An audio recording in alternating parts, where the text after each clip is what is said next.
It was Christmas on the island of Sodor. All the engines were working hard.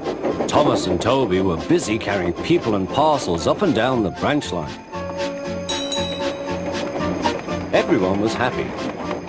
Only the coaches, Annie and Clarabelle, were complaining. It's always the same before Christmas, they groaned. We feel so full, we feel so full.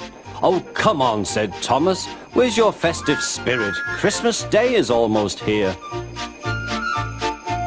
By the side of the track was a lonely little cottage with a familiar figure waving to them. It's Mrs. Kindly, whistled Thomas. Peep, peep, Happy Christmas! Thomas always felt better for seeing her. Christmas just wouldn't be Christmas without Mrs. Kindly. When work was over, Thomas went to see the other engines. All their coats had been polished. Ha, said Gordon, just look at us. Your driver will have to work fast to get you as smart as us. Never mind that, replied Thomas. I've something important to say. Do you realize it's a whole year since Mrs. Kindly saved us from a nasty accident? You remember when she was ill in bed and... Yes, of course, interrupted Edward. You told us how she waved her red dressing gown out of her window to warn you about a landslide ahead. And you and Toby gave her presents, Percy joined in. And the Fat Controller sent her to Bournemouth to get better. But, said James and Henry together, the rest of us have never thanked her properly. Exactly, said Thomas. So now I think we should all give her a special Christmas party. Everyone was getting very excited, and the drivers felt sure that the Fat Controller would agree, as indeed he did. The engines were all busy making plans when silence fell. The Fat Controller had bad news. The weather's changed badly. Mrs. Kindly is snowed up. Toby says he'll help to rescue her. You must help too, Thomas. There's no party unless you do. Thomas hated snow, but he said bravely, I'll try, sir. We must rescue her. We must. There's a good engine. You and Toby will manage splendidly.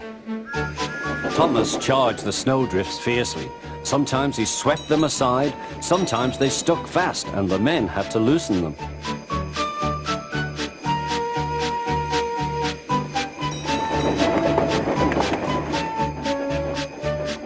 But at the cutting near the cottage, they could go no further.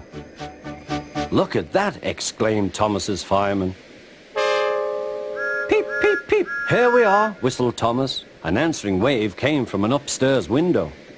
Then they heard a familiar sound. That's Terence, said Thomas. He's come to help too. Sure enough, Terence had a snowplow and was working hard to clear a path to the railway line in safety. At long last, the rescue was complete. Percy took the tired workmen home. Terence said goodbye to Mrs. Kindly and promised to take care of her cottage as he watched them all set off. The engines made good time.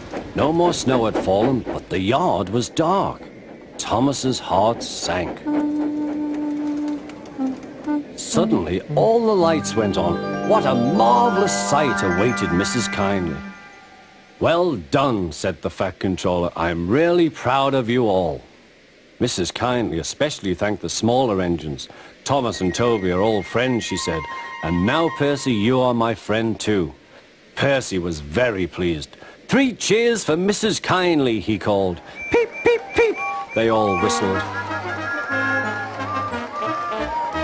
We wish you a Merry Christmas, we wish you a Merry Christmas, we wish you a Merry Christmas and a Happy New Year. Thomas the Tank Engine and his friends thought it was the best Christmas ever, and Mrs. Kindly could think of nowhere she would rather live than here with them on the island of Sodor.